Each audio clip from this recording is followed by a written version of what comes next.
Call the meeting to order at 6 p.m. All board members are present. Jeff will be arriving. He's stuck in traffic. He will be here probably momentarily. First up is review and approval of the January 14th public meeting minutes. Make a motion to approve the January 14th minutes, public meeting minutes. Second. Discussion?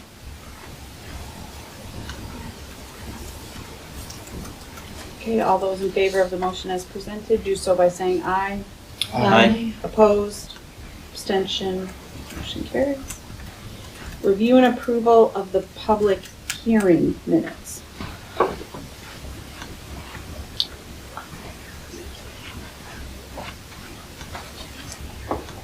So the only comment I had was line, I don't know what page, but line 120 to 121. Are we on the 14th or 15th? What's that? Are we on the hearing minutes or the? Yeah. So we gotta make a motion on them first, right? Mm-mm. Oh, okay, got it. Got it. It's kind of choppy as far as 121 says Superintendent Tercey confirmed that students who are residents of Belmont can also attend Canterbury. I don't know what the question was. She asked if she said, I just want to confirm. There was something on Facebook earlier that day where people were confused. So when she got up, she was like, I just want to confirm that Belmont residents can also attend Canterbury Elementary School, and Michael agreed. I agree. I just think that needs something to that effect just needs to be in there to explain what. Oh, I see, because there's a period. So it says Tracy LeClaire, Belmont resident, chairperson of the Town of Belmont Budget Committee, period. Asked, so then it would be. Oh, but that's consistent with I mean, one option would just be Belmont Budget Committee asked about Belmont and Canterbury school choice. She didn't though. Like, just to clarify, she really did get up and say, I just want to clarify. And then he said, yes. You know, But that doesn't But say it that doesn't she's say asking, that. it's clarifying it. You just have her name. So, Just write, I guess just write whatever she said. What you just said is So perfect. when you read it, it looks like she stood up and then Michael jumped right in. It's Confirmed. confirmed. Yeah. Right. It's just missing a little, basically missing all right, her so let me comment. add, okay. Yeah. Good catch. I mean, I think we all know what it was she was talking about. Yeah, but this is for everybody else. Yeah. People who couldn't be there, so it's good to clarify. Okay, so basically, Sean, like, just to clarify, blah, blah, blah, and then have Michael. To confirm, yeah. Okay, Superintendent Pearson, okay. All right, thank you very much. We'll do that. Ready to go? Line 246, it was, Kristen Raymond is from Belmont. I know it was confusing because she said she had a student at Canterbury and then a student at Belmont, but I know she's from Belmont, so I just wanted to be represented that way. Just change it, Jill, to Belmont resident, okay. Perfect.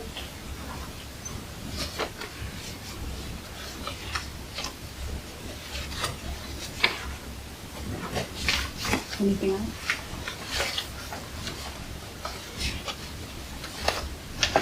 Motion to It's all sorry, Yeah. 55 is Yeah. also there. So 55.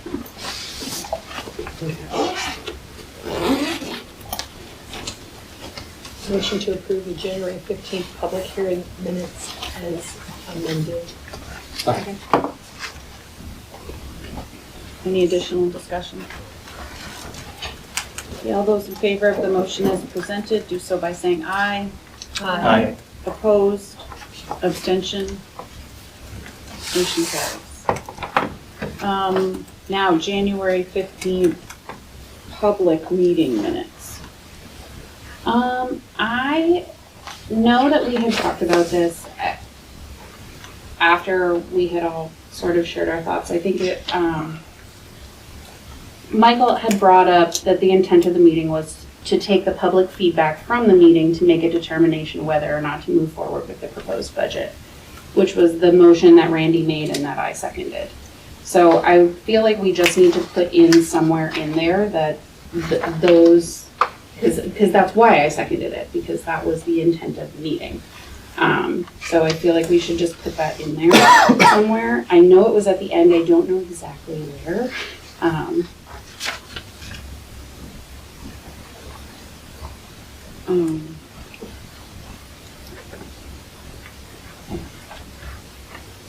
Maybe, it may have been maybe after Debbie Thompson offered that she believes that the board put forward a budget that is fiscally responsible, we can just add. So you did say I that. think it was the last thing. Okay, the last thing, Yeah, because when I made the motion, I was like, based on the intent of Right. the meeting and the feedback we received. right? Yeah. So down here, Mhm.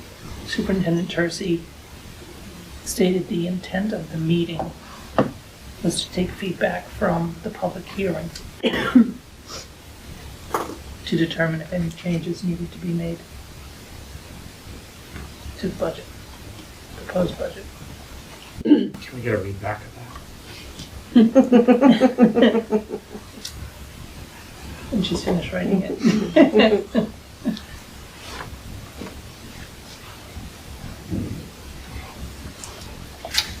Superintendent Tercey was,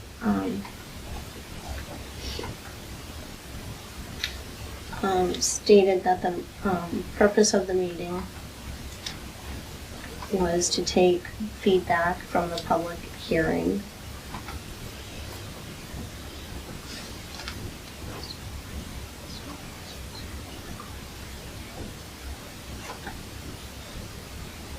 Determine if any To adjustments. determine, right, to determine if any adjustments needed to be made.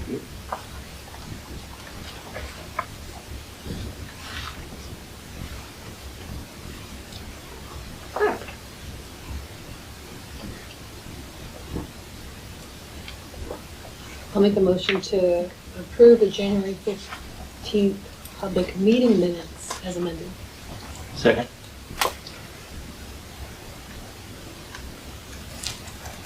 Any additional discussion? Okay, all those in favor of the motion as presented, do so by saying aye. Aye. Opposed? Abstention? Motion carries. Okay, so the next school board meeting is February 11th at Canterbury Elementary School. And the deliberative session is February 6th at 6 p.m. at Belmont High School.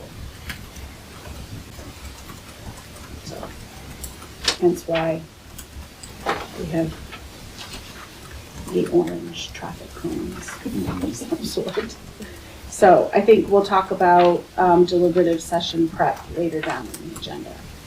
Next up is public communication and correspondence. So this is the time where members of Belmont or Canterbury can share their feedback or information to the board. Anyone?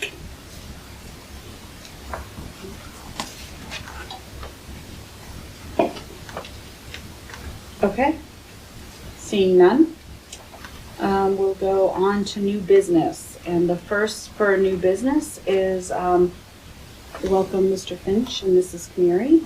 Thank you so much for coming tonight. Sure.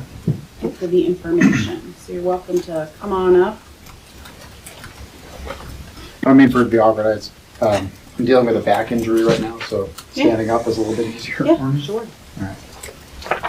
So I know you gave a report in the packet, but you also, I think we're going to walk through it for us. And Yeah, I mean, you know, and certainly answer any questions. And Polly here is to do Yeah. the same.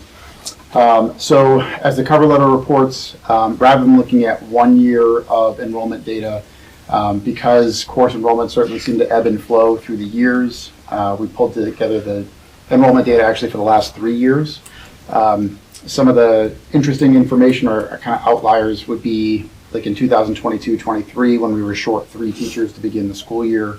You're going to see, particularly in the math department, some of our course offerings we couldn't offer that year. Those of you who were on the board at the time remember there was a lot of conversation with Jay Grafton about not offering some of the technology courses and things like that. That was really a shame. The course enrollments that you see on any of the semesters, semester 1 was any students who were enrolled as of 11/1. There might be some students who unenrolled after that. They might have moved. It may have been a situation where they were unenrolled from a course to focus on others that they might have been struggling in a course. They unenrolled for that one to focus to a greater degree on the ones they had a better shot of earning credit that semester. There's also Hewitt enrollments, Hewitt schedules. The second page that you see is just a copy of our daily schedule. I know that at one of the recent board meetings, there were some questions about TLT, where that is in the schedule and what the purpose of that is. Every teacher in the building has TLT in the middle of their schedule. It does not count as one of the taught class periods. So it also has the Hewitt run times there. Again, I wanted to give as much information as possible just to see how things kind of have evolved over the last 3 years. Probably the most inaccurate of any of the schedules is semester 2 this year, which begins next week. That's because students are going to be wrapping up classes now. The add drop period is a week into semester 2. So some of these numbers since the board report have already changed. So that's really an evolving series of course enrollment numbers. Polly is one of the 2 school counselors who are very directly associated with any of those changes that students go through. So I'm happy to answer any questions that the board has about the information, or certainly Polly can help as well.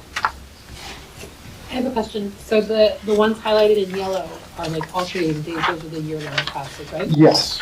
Yeah, so you see in the daily schedule, block 2 is listed there, and in parentheses, block 2A or 2B. Those are those year-long courses that rotate throughout. So that teacher teaches both of those classes, but it's just on an every other day basis for the entire school year. Thank you. Sure. We should have mentioned that. I have a question specific to Hewitt. Originally, I was confused by the whole run 1, run 2. Mm-hmm. But it sounds like the Hewitt classes start at different times as well? Yeah, so there's a whole schedule of Hewitt classes there. If you looked at the Hewitt numbers actually for this current year, there's a 4th group because we've never before sent students at the very beginning of the day, but they had a particular program that 2 students were very interested in participating in. So those students actually start their school day in Laconia and then come to Belmont a little bit into block 2. So usually it's 3 blocks that we send Hewitt students there and back. This year it happened to be almost on an experimental basis to some degree, but that first group is out of the building to start the day as Because well. I had originally read, I think, your paragraph talking about, some students have they don't have a block 1. They might have senior privilege or whatever.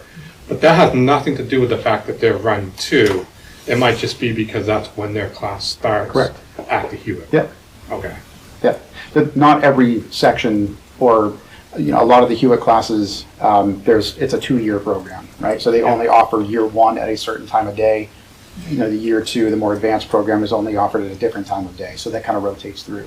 So in conclusion, just so I have a better understanding, we're not dictating the runs of Hewitt. No. That's being dictated by Correct. Hewitt. Yeah. And I know I've talked about kind of the challenges that are involved in creating student schedules. That's one of the things that dictates even the beginning, right, of where some of these things are going to be. That's why the job that Polly and Julie Hobreck, our 2 school counselors, put into it is very student specific. It's about to get into the process of students signing up for 2025-26 courses or are making those requests for next year. Those go into our system and then get kicked out, and then we go through another draft and another draft and another draft, trying to do our best to hit as high a percentage of what students were requesting as possible while also getting their graduation requirements. Other questions? Is there any senior privilege for either block 2, block 3, or block 4? 4. 4 years as well. Okay. Yep. Because I went back and I was looking at what the enrollments were for November, December, because I know that was a point of reference, for you, the numbers that seem to bounce around once you factor in, all the content and Hewitt, and everything. I mean, it goes from a low of 324 for period 4 to 347 period 1. I didn't realize that they were senior privilege for period 4 as well. Yeah, we don't do it midday because we really prefer for Yeah. students to not leave campus and then return. Yep. But to start the day or the end of the day, they're senior prep groups. So so semester 1 of 24-25, block 2, but the second half of block 2, if I added up all the numbers, correctly, I came up to approximately 340. Well, I came up with 340 students, assuming I didn't miss a TA or something along those lines. So if there's little to no senior privilege or reasons for students to be out of the building, that was second lowest of the day. Yeah, I haven't done the totals. I have to look back and. Okay. Did you take into account the Hewitt Yes. Yeah. courses? Yep. Yeah. So One thing block- that's not on here, by the way, and I kind of kicked myself afterwards for not putting it in there. We do have some students who are on like dual enrollment schedules as right. well. So they're enrolled at Belmont High School, but we have partnerships with the local community colleges. So they are not in the building. They're participating off campus, but it's not only credit being earned toward graduation with us, but it's also earning college credit. So there's a few groups in there that wouldn't necessarily be represented on here. I can certainly get those numbers for you. I apologize that I didn't think to put them in there prior to. How do they get to community college? Their own transportation. They bring themselves. Yeah. It's rare, but we've actually had a couple of students who literally their entire school day is off of our campus. Like we don't see them for a semester at a time because they're there. But it's a great program, and obviously we've got a lot of communication about how they're doing from the college. It's a great thing for kids to take advantage of. I have 2 questions. The first one, for the kids that start their day at Hewitt, do they transport themselves as well? Yes. Yes, we don't have our block 1 bus that goes from Laconia to here. There are many, basically we track the number of days that those students are providing their own transportation, and then we provide that information. We work with Debbie, and basically they get reimbursed for the mileage that they were putting in because we don't have transportation that we offer. We don't do that in cases where, for one reason, like, let's say that there's an early release because a team is getting dismissed and they're going off campus. We call the Hewitt, we let them know that we've got 2 students who we're trying to work on transporting themselves on a given day. We don't really play around with that too much because it's such a rare occurrence, rare occasion. Because if they're in Laconia, they're not going to get back in time on the Hewitt bus to get back for the, if they're going to White Mountains or Berlin or something like that. So there's little instances here or there. A couple years ago, we also had a student who went to the Winnisquam Ag program, but it was 1 kid. And so, financially, it was more prudent for us to work that out with him to provide his own transportation rather than create a whole new bus route that went all the way to Tilton and back. I also just want to say, Randy, that block 1 Hewitt, that's kind of an anomaly at this point. Yeah. Like that class was created because that year 2 program had more students than it normally was going to have. And the teacher over there was actually, worked with them to create a new section so that our 2 students could get that second year program. That's great. So, Yep. so that's not a normal thing. That's new this year. Thank you. Can I ask a quick Hewitt question as a follow-up? How, if they add classes or remove classes, how much notice do you have when that happens? Well, for this particular class, they were talking about it last year at this time. Oh, okay. Because right now, those kids that are in the first year program at Hewitt, those kids are being talked to by Mr. Warrender over there at the Hewitt about applying for a second year. And so those 2, we had, 4, 5, 6, whatever kids in that particular program. And they only have so many seats in a second-year program. You know, they're culling from 2 first-year classes to fit 1 second-year program. And we had a few extra kids that really wanted it. And I was so concerned you were finding out at the last moment. No, when we you're knew that, jury-rigging no. all these schedules. No, we knew that by the end of last year, that Okay. those 2 kids were gonna take advantage of that. All right, now my second question. I do. So every once in a while through here, I see something called steps. Mhm. What is that? Take that here. Sure. So STEPS is, we have 1 STEPS class in every core subject area. And so when we move to standards-based grading, once in a while you'll have, or not more than once in a while, you'll have some kids that maybe they achieved, 7 out of the 9 standards in a class. And maybe they just need a little extra time to finish those standards, maybe for whatever reason, rather than have them repeat the entire class, we have a STEPS class that meets individual kids where they're at in those core classes, so that they don't necessarily have to repeat an entire class in order to get the credit for that class. Thank you. The challenge of that is sometimes a teacher has 3, 4, 5 different classes that they're Right. literally teaching Right. at one time. Right. So the numbers that you see in steps are low for a purpose. Yeah. Because that teacher has, you've got different kids at different levels in different classes. It's a challenging group for sure. Other questions? Since we have Polly here, I'm going to ask anyway. Is student scheduling the biggest pain out of everything you do? I only ask because, I'm curious if our process is working and whether you wish there was a better way to do things. So,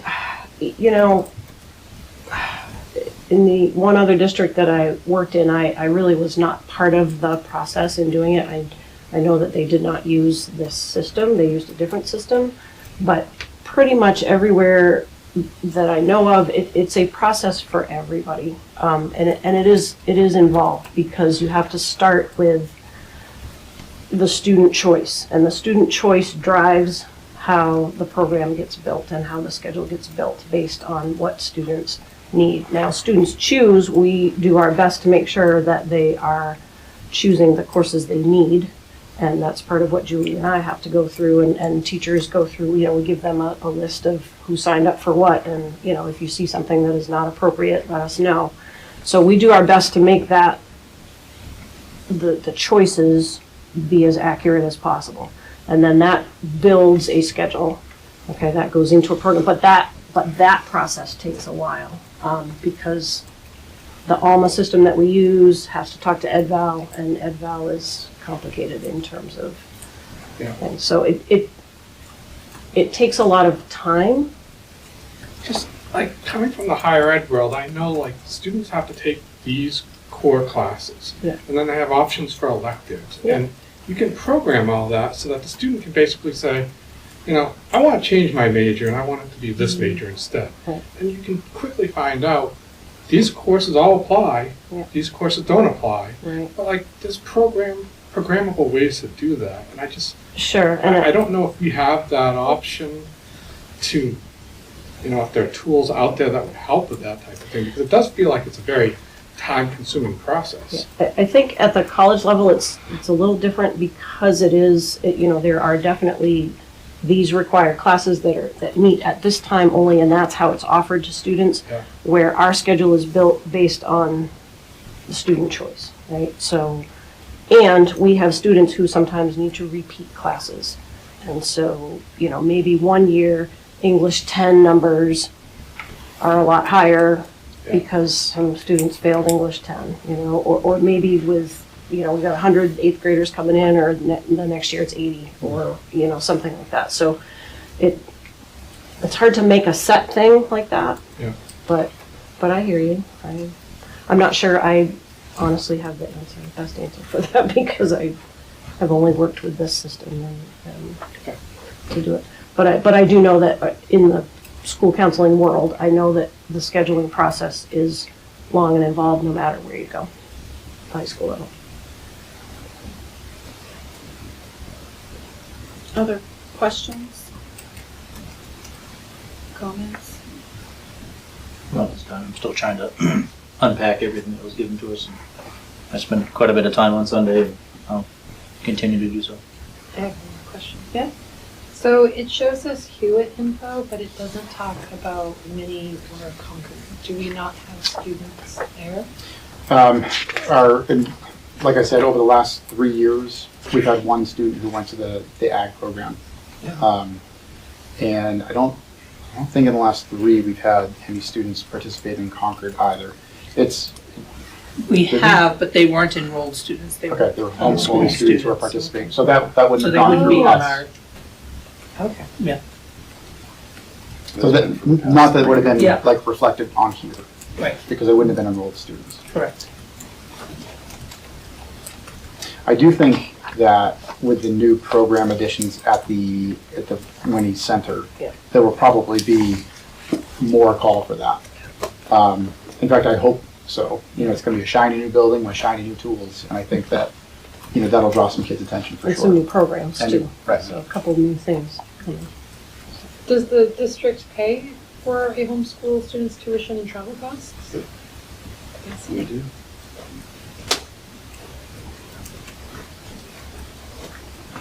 Anything else? Okay. Thank you. So that-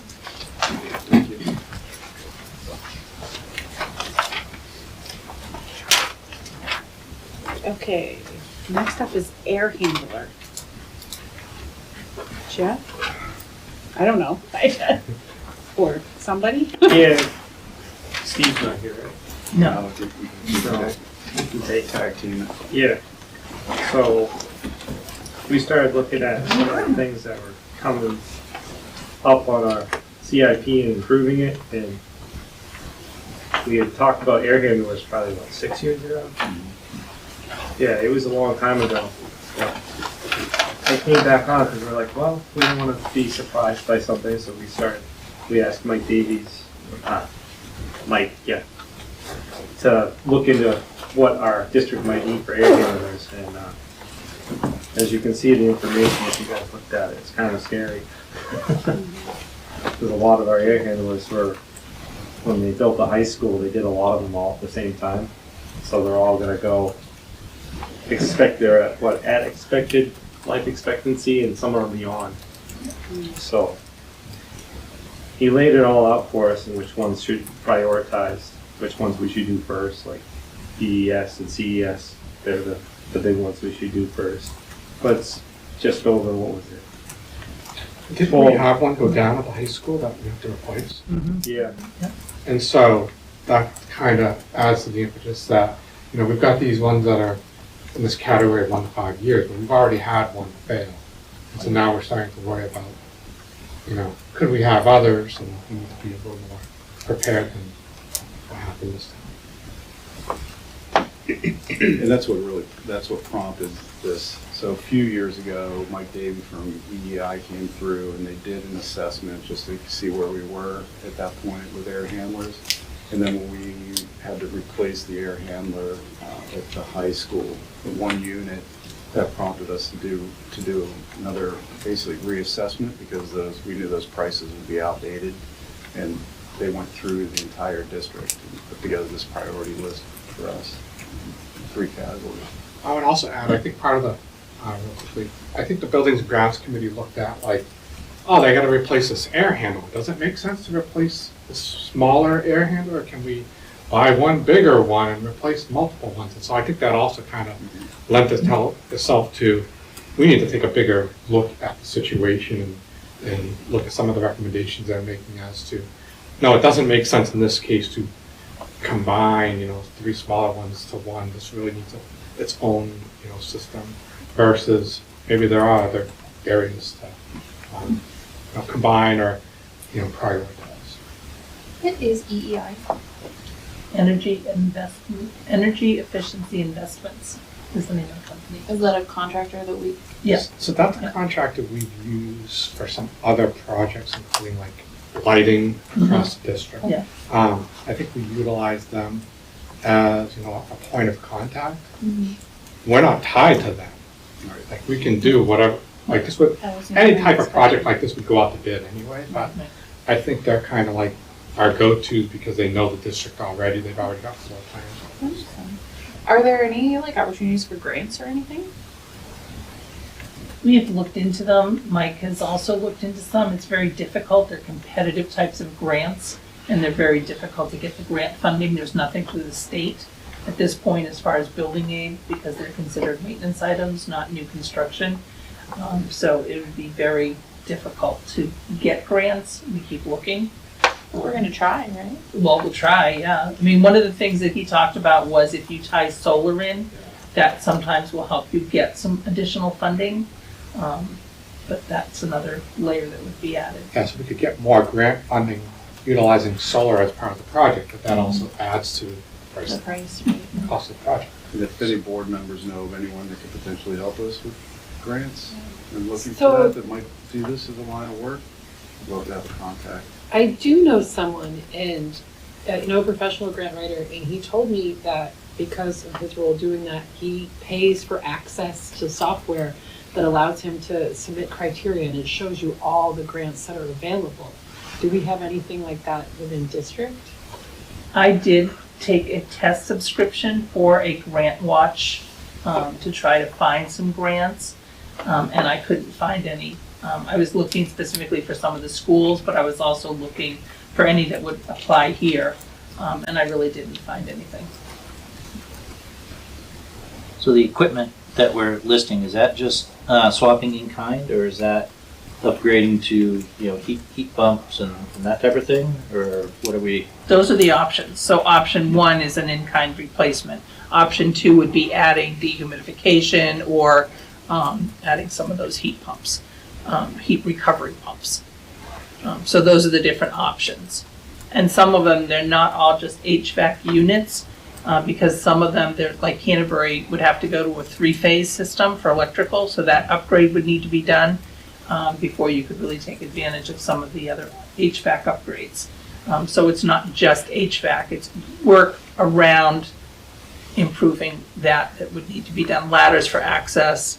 At Belmont Elementary, there's one because the units are inside the drop ceilings. You can't really replace those units, so you'd have to put in bigger vent systems and do a major reconstruction. So there's a little more work than just bringing in a new HVAC unit and dropping it. Right. Because some of the current units are so old that in kind is not an option. Right. Okay, so some of it's gonna force an upgrade then? Right. Correct. Got it, okay. Yeah, so that ultimately, that was my question. I wasn't sure where some of these units were, whether it was just an air handler or if it was, doing, basically climate control, heat pump, dehumidification. But no, I agree. I mean, a lot of the new technology, I think, may in fact force an upgrade. Right. And he did put a note on option 2 that DOE specs may require certain upgrades. We did double check with DOE and they do not require the updates unless it's a new construction. So, new construction, you have to have dehumidification in now. So can someone explain to me what an air handler is? Like, just basics. Basically what it does is the air we're breathing right now sucks it out and recycles it in fresh air It's from just outside. recycling the air. Yeah, So I think in the case where we had the air handler that was down at the high school, it was basically just stale. My assumption is it's stale air in the Just, classroom. right, so there's no movement. That also Right. has air conditioning because it's a computer lab, Right. so that air handler handles Right. fresh air ventilation as Okay. well as. And that's why some have Yeah. humidification. And some are rooftop units, big Yeah. units, and some are in the ceiling. So And when there's you- supposed to be a certain flow of fresh air that comes into rooms. 200, And there were 60 some, partakes or something. Yeah. I think it's Belmont Elementary. Is it? Do you remember? Was it the 4th grade area or the 2nd grade area? He said there's areas at BES and CES that Yeah. have zero airflow. Yeah. Right. There was like nothing. So, which is no good. So when you walk through a school in end of May, beginning June through a hot spell and the floors are wet, that'll be the air handling that has no dehumidification. And that'd be the easy, just the so you- easiest. right, No, for okay. point of reference. Which none of these, well, maybe the high school did when it went in, but there are many schools in New Hampshire and New England that do not have. Humidification. Dehumidification. Right. You don't want humidification. The high school does not have dehumidification. Even not new. Okay. Do we have any idea how long CES and BES have had zero airflow? Just some out of their curiosity. handlers are from the 80s. Yeah, 1988, I think was our oldest one. I was just curious. Yeah, no, How it's- long it, like, He was if this what did he is- say? He was estimating it's probably, those have not been functioning well for like the last 5-6 years. Because they're past life, like, I mean, they should be replaced 10 years ago. 1984. Yeah, maybe it was 84, I can't remember, I didn't look at the paper either. No, but no, He, I he just- said the 80s, it was, It's like, wow. you know, and like when they did the middle school and the high school, they did them all at the same time, so that helps you when they all come to end of life, they come to end of life at the same time, which is awesome. Mm. And we talked about doing leases and Devin, Michael, no more details about that, but it's a big number. And that's what we requested. We requested basically if he could give us the three options. The first option really is as much in-kind replacement as we can, without some of the major upgrades in equipment like dehumidification. That would be option 2. And then option 3 is all the bells and whistles. What is a typical lifespan for this? 25 to 30 years is what he told us. And they seem to be getting shorter and shorter. Well, he said, I mean, as the technology improves, it seems the Yes. lifespan. it comes down to reduces. parts.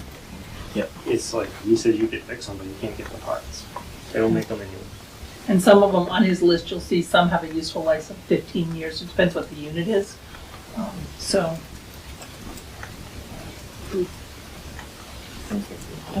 Useful life of 15, 20, 25.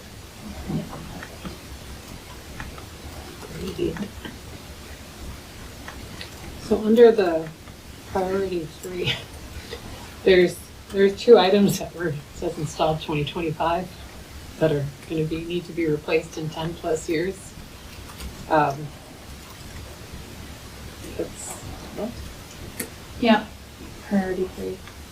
There's 2 at CES. yeah, so it says they're installed in 2025 with no useful life, but they're on the list.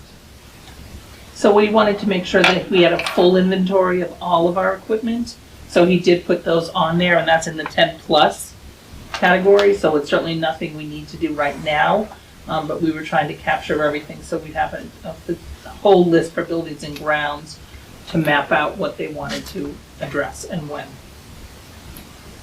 So did we install 2 of these in January? Like the way I read this, we installed in 2025 2 units I at think this was CES. supposed to be BES.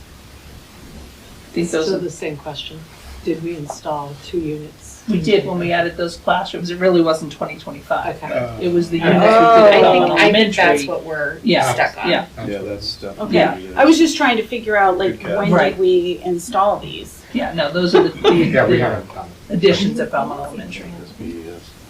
Okay. So that's BES? Yes, that would And be we don't BES. know their useful life?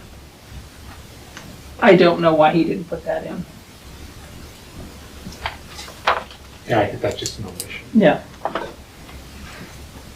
yeah, so that's those 2 Yeah. additional classrooms. Yep. Mhm. And I they're assume- higher priority than items that have been on here since 1998. What do you mean? So there's a building priority, Yeah, and it says that it's number 8, and there's 9, 10s, and 11s. in, Well, maybe for C, yeah, maybe once you change it to BES, because it's priority within the building, Right. right? So it could change the priority. Because they should be at the bottom of any building's priority, theoretically. You go to district priority, so 25 and 26 Yeah. and 29. Right. But I also see like the multi-purpose roof is 42. So my guess is, Oh, I weird. agree, it doesn't make sense. That doesn't make any sense. so my guess is the district priority, and then when he created the 3 items, he just I will grouped them by say- cost. I think probably in our buildings and grounds packet, we have the more, Yes. the bigger list, and so maybe it makes Yeah. more sense looking at that list, but I agree, like, I would think that the 2 new classrooms, district priority would be the lowest, because they're Right, basically- they're brand new. They're like 2 years old. So with as big as a price tag that this comes with, should we be trying to carve that out for separate warrant funding moving forward in the future? Obviously not this year, but. So there's really 3 options. One is to do a bond for the whole project, which is significant, it's $12 million, or a lease option. And the other is to really just plug away at these units with either, the board commits unexpended fund balance every year to tackle some of these units. And we maintain the retained fund balance when a unit goes, and we replace it as it goes. You're talking it's big money, $12 million. Even on the low end, around $4 million for just phase 1. So it's a lot of money for the school community to try and swallow. I think we only just started talking about that at the last meeting, and so one of our requests of EI was to kind of give some examples of what other districts did and how they paid for this, and he gave us some examples of districts, and they did a bond, they did this, they did that, talked about the fund balance option, but I don't remember if the number was like 250,000, like we would have to like, in It order was to get through this $900,000 if we did every year. every year for like the next, is it 25 or 30 years that we would have to pay on a lease? And Debbie did reach out to somebody that potentially provides leases for this type, and you're correct, you're looking at close to a little over $900,000 per year for 5 years, 10 years, and 15 years. So we're getting close to $1 million for 15 years for the lease option. Alice, that school board that you're going to talk to us about, they did something like this. Believe they did. It's been a couple of months since I watched that and heard their, I can definitely go back through their presentation, and honestly, I'd probably reach out to Lisa if there's something in there that I feel like we briefly talked. There was a big push years ago when ESSER monies were available. Many school districts utilized the federal funding that came into the state to replace their air handling systems. I would bet that's probably now how that they you're were able saying to do that that. does that does Many districts were Yeah. doing that at the time. Many of them ran into trouble because everyone was trying to do the work at once and there wasn't enough companies to go around. Do we know of any districts, or could we find out if there are any districts who've gotten grants to pay for this? I don't know how we find that out.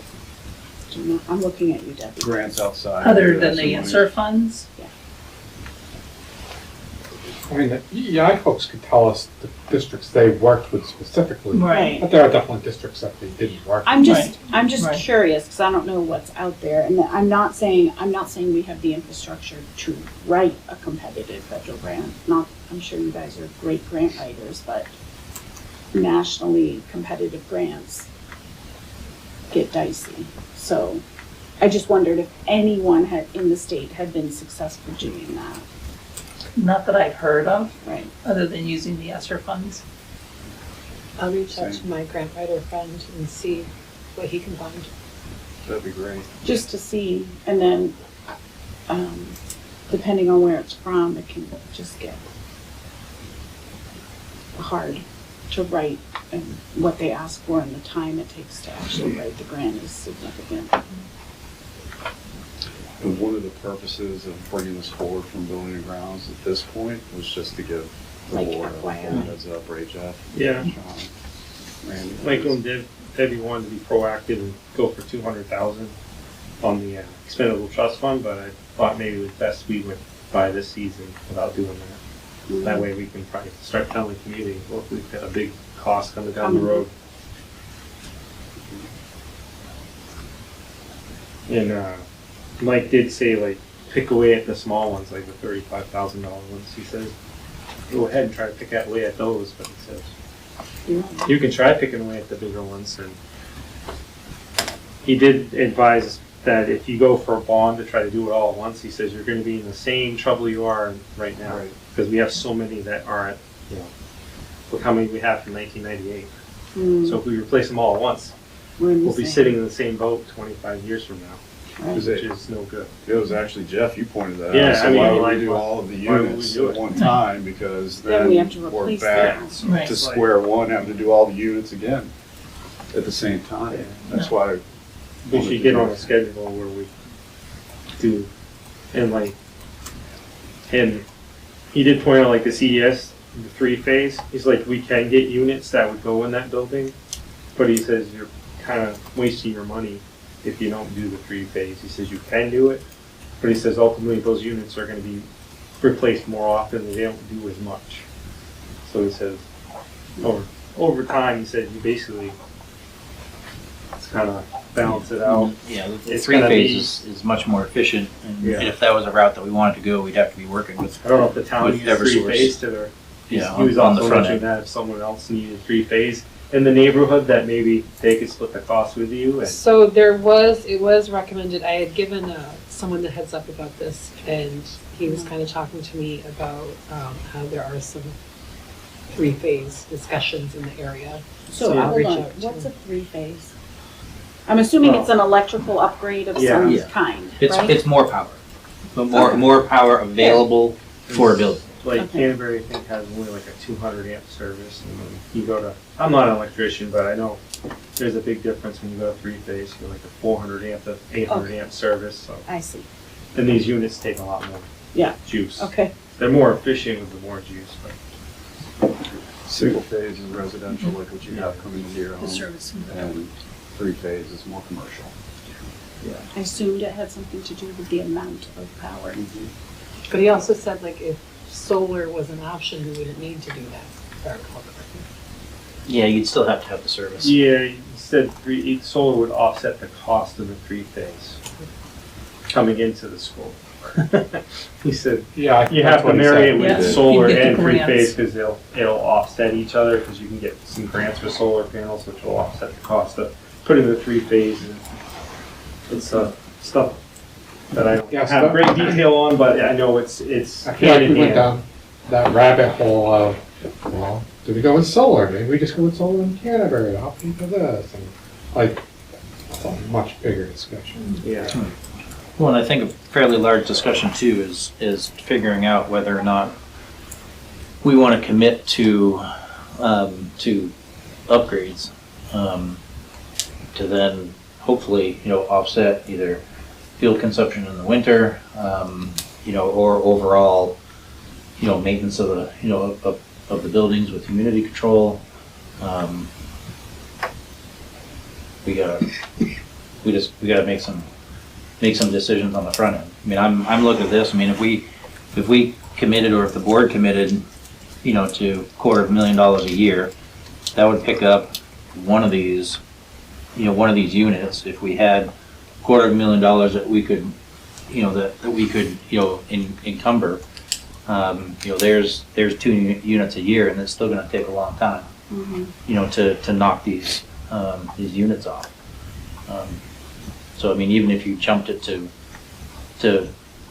500,000, that's gonna be a tough sell, you know, to the community, because I don't think a lot of people voting would be able to wrap their brain around, and I'm not saying anything derogatory, but it's hard to understand. You know, you have to replace a compressor at your house, you know, it's $1,000 or $1,200. It's, you know, now we're talking $200,000 plus for, you know, for a single, you know, rooftop. I mean, it's hard to understand that. I feel like when we did the lease for the electricity and the lighting and stuff, there was a payback, and you can explain that to folks. Whereas the air handlers, we're not going to see the payback that we saw with the other projects, and so this is literally Just an money. expense Yeah. only type of project. Also, if you start spacing it out, at what point does it just become a continuous cost? Because those ones that you replace first, It always will be. Yeah. you're just gonna, But when you say at what point does it, we're there. yeah. Because, I mean, if I was gonna do it, I'd do the 5 years. I'd do the first phase, 5 years, get that done, and then second phase, 5 years after that. So you'll have time. So like, say 25 years from now, you did that first phase. Okay, they're starting to go. Okay, we can go rolling into them. But if you do it all at once, bam, you're hit with, and it's going to be probably double this number by then. So I mean, I understand what you're saying, but it's like you got to offset it. That way, everything doesn't go to hell in a handbasket in the same instance. So, I mean, and if you replace it all at once and you bond it out, you're paying debt service. If you try to handle it in a small phasing, you're not paying debt service. I mean, that's really the only difference. I'm not suggesting Yeah. that we put up $12.5 Right. million right now, that's, no. But realistically, that's the only difference. Looking at, I mean, you know, it's gonna be all a of the- continuing expense, whether you do it with debt service or whether you do it without. I mean, it's, I mean, CES and BS, those would be the two I would do first, just get them done, or get some of the big ones done. That way they've got some airflow. I guess the other thing I would just add is if we're using unexpended funds, we as a board would be going against what our past practice has been as far as pretty much just using that money as what safety and, you know, those purposes. So, which is fine, but it'd just be different than what we've typically done.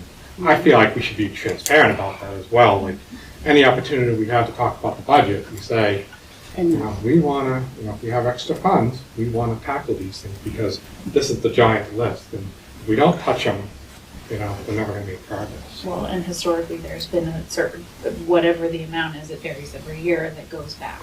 So if we're not doing that, that is something that people should be aware of. Do businesses get any type of tax benefit if they need a donation to the school? Like, I don't know, like a Coca-Cola air handler, Pike's air handler. Coca-Cola branded air handler. Right, like, do they? I like that. I don't know. I mean, I don't know if it'd be branded, would they get Well, I'm that? just Is saying, it like, like tax like a little plaque on deductible it, if like you? no one will see it because it's on the roof, but like a little plaque that says this was donated Yeah, by. Donate a plaque to the air handler. Yeah. Donated by. Oh, my. So I think if we're gonna do it, we look at every option we can, like to get creative Truthfully, I with how kinda we like raise that. money, right? One Some of these question I are still small. have is if we were to tackle this, like, I would say piecemeal, like, say with unexpended funds or whatever, and we decide as a, I don't know, a board or a district or whatever, we want to tackle these three things on the list. What is EEI's role in this versus, we just want these three air handlers plus installation, we go out to bid, and is that what we're doing? Like, I appreciate the help that they're providing, but I didn't feel like we were under any obligation to go through them. I realize they're probably only making money as well in this big project. But I don't know what we, I don't feel like we should be going through them if we don't have to, because it'll save money if we go directly to, you know, some type of contractor, whoever wins the bid, for example. I mean, I assume that's how we would do this, correct? I would imagine that's how we would do it, is go out to bid. The only thing is you might end up with piecemealed equipment all over, unless you're gonna be very specific about what's being installed for equipment and make sure that all the contractors can So I kind of see them install as that like, same. they're almost like project managers, right? Mhm. Is that how that's how I've always envisioned them. Yeah, They manage the project, they handle all the subs, yeah, they they do, handle yeah. all the equipment, they handle the complaints when there's a problem. Mhm. So that's why we've used them in the past. Yep. But we may not use that same model, I assume, for this type. I don't know. We don't have to. Did we pay for them to do this audit? No, thank you. That was my exact question. Pro bono. It's possible our past relationship helped. Oh, I'm sure, yeah. And they had a lot of the information, so it was just maybe basically going around and confirming the information and then doing the airflow tests, which is a reading. Yeah. Anything else? I know it's for information. Just thought you guys should know. Yes, thank you.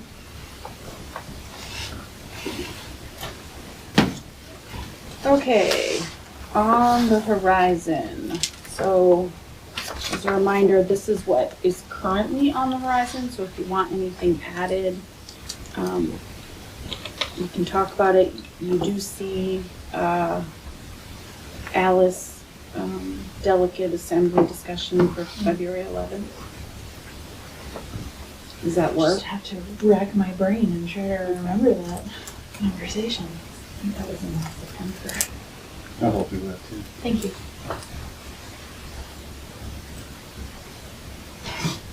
Are there any other agenda items?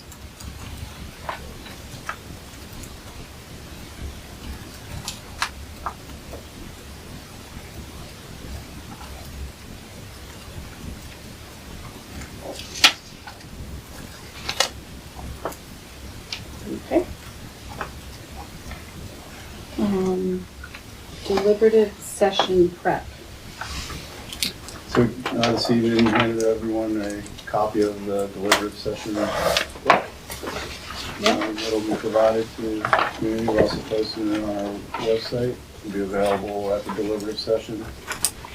Or really any changes since the public hearing book. Just change the title and add a new color.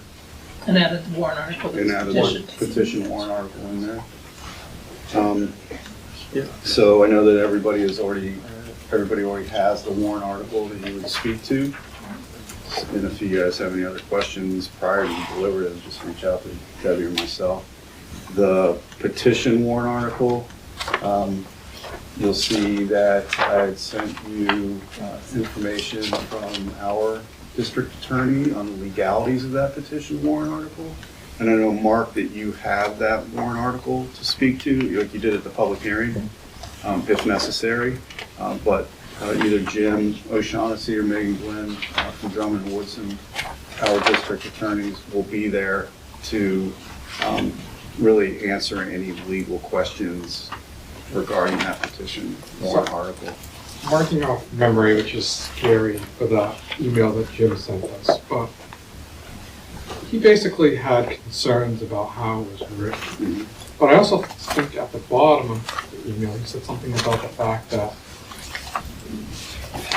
the intent, they understand the intent. And so I guess I'm a little concerned of whether our attorneys would be trying to halt the warrant article where it's going to happen. And we know what the intent is. Is it really just a matter of getting the wording corrected?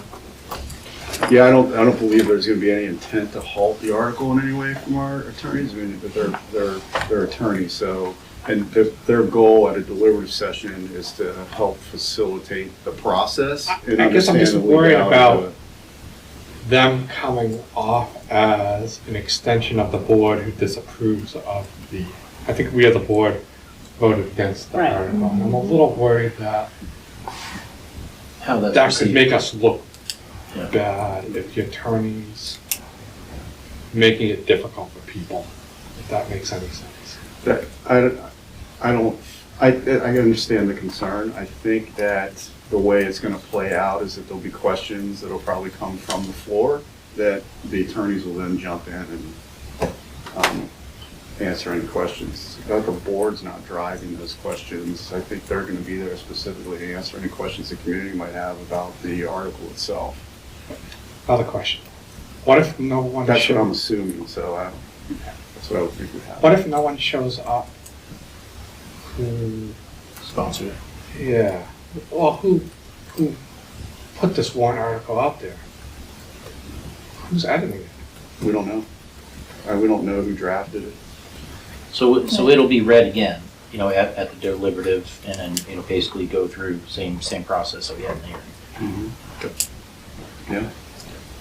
But I do feel like that because he does say the intent, we have to follow, New Hampshire law requires we follow the intent of the voters. But I feel like we should have a lawyer or something speak to the fact that if this were passed as written, that we wouldn't have to follow it because it's too problematic, essentially. So to me, transparency's sake, like, I don't know. So I guess my fear is Mark presents it, no one does anything or asks questions, it gets moved to the ballot, and we've said nothing about how problematic the language is. I honestly don't feel that that's gonna be the case. I think Okay, there's well, gonna I'm be good just- discussion around that. I- I think there's gonna be people in the community, one way or the other, whether they're in support of it or not, that are gonna be asking specific questions about the article. I don't think it's just gonna go on, I don't think it's not gonna get any attention on the floor. That's gonna require our attorney, to not pipe in.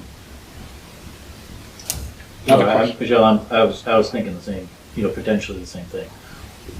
Is if, it just cruises through, gets voted in, and then, we're left to figure out how to implement. Which, it's doable. It's just gonna add a lot to the, to the process, which could be a good thing for people to realize, what goes into it, but that doesn't resolve the pain from that, at least initial process. Well, because it says the petitioned article, if it passes, I don't think it's enforceable because it references the wrong school district, the wrong statute, and prescribes the wrong makeup of the budget committee. Its legal effect would be uncertain at best. So, I don't want to walk out of there with the same, whether I agree with the petition warrant article or Right. not. Right. I don't want to walk out of there with the same thing, because then it's just going to put the next year's board in a horrible position. But we've had these situations before where warrant articles have been presented, which are not legal, because information has been not put in or whatever, and the attorneys have, we've turned it over to the attorney at those meetings, and the attorney got up and said, based on the warrant as it's presented, this is not a legal warrant Okay. article. It needs to be amended. So the attorneys have done those in the past. At a deliberate session or a town meeting? Well, it was at a town meeting, but Where there's it a would lot be the more people. same. Right, but it's the same thing. Correct, but there's a lot more people at the town meeting, so I agree, I think people are going to show up for this, but I'm always concerned with a deliberative session that you can have such a low turnout. You might not have somebody show up that Right. wants to advocate. One more question. We keep mentioning Mark's name as presenting this. Is Mark reading this, or is he advocating why the board is not in favor? it's a good question. Because we haven't really discussed, we haven't put the bullet points down as to why we don't support this. And I'm fine doing that. Or both, or what, So the moderator will read the warrant and move it to the floor. I just want him to know Yeah, you should be prepared to say, Why we don't well, support it. you won't have to read the warrant, Mark. Gotcha, okay. Yeah. But if there's, the moderator asks you to come up to speak to it, then that's a very good point, Sean. And what are the talking points for the board is for not supporting it? Because you're not there to answer specific questions about the purpose and the intent behind the draft of it. You would speak as a board. These are our reasons why we don't support it. It's very good point, Sean. So why don't I take what our conversation was prior to the hearing. I'll basically draft those bullet points and send it to you, Michelle. Okay. And then if there's anything that needs to be added to it, add to it, or taken out, and then send that back to me. Okay. Okay. That's fine. That works. So for the deliberative press, Diane Clary, who is the clerk for the district, will open the meeting. And we'll have to take nominations for a moderator. Okay. there's a plan for that.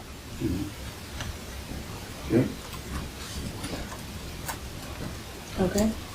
So we'll need And then that person will. and then that person would be the moderator for the deliberative, and then the moderator for the meeting, overseeing the ballots. All right. Okay. And we don't do anything unless, for the most part. If there are no nominations, Diane, our clerk, has to run the meeting. No, I mean, in terms of the deliberative, it's all run by the moderator. Well, we could still get questions as to our sections or, Right. Yeah. Right, but yeah, you're not doing a presentation. right. Then I know every year I question this, do we get to vote as citizens? Absolutely. And if you choose to speak at the deliberative as a citizen, you just would need to go down and be very clear that you're speaking as a citizen. Just, My thoughts are my own and not representative of my position in Shaker Union School Board. if you choose to do that. But if you're doing a commercial, you do it really fast. Right.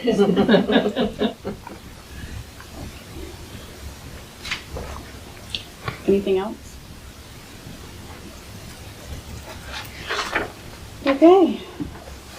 Volunteer list.